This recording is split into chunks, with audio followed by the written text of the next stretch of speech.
एक बार की बात है। पहाड़ियों और बहती नदियों के बीच बसे एक छोटे से गांव में एक भव्य पेड़ खड़ा था, जिसे करुणा का पेड़ कहा जाता था।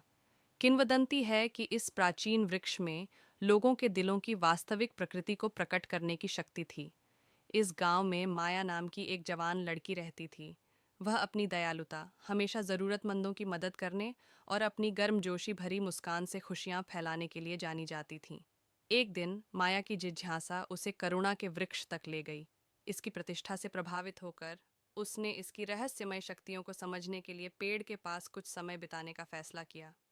जैसे ही माया प्राचीन वृक्ष की छाया के नीचे बैठी, उसकी पत्तियां धीरे धीरे सरसराने लगीं। पेड़ ने माया के शुद्ध हृदय को महसूस किया और अपने लंबे इतिहास से एक कहानी साझा करने का फैसला किया। पेड़ उस समय की बात कर रहा था जब गांव में भयंकर सूखा पड़ा था। ग्रामीण हताश थे और पानी की कमी हो जाने से तनाव बढ़ गया।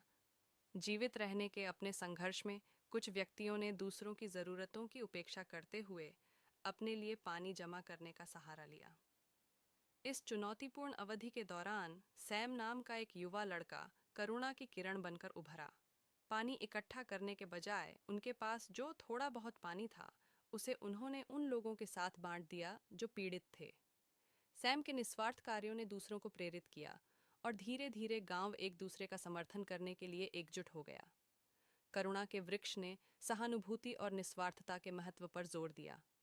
इससे पता चला कि सच्चा धन संपत्ति में नहीं, बल्कि लोगों द्वारा साझा किए गए संबंधों और एक दूसरे के प्रति उनके द्वारा की गई दयालुता में निहित है।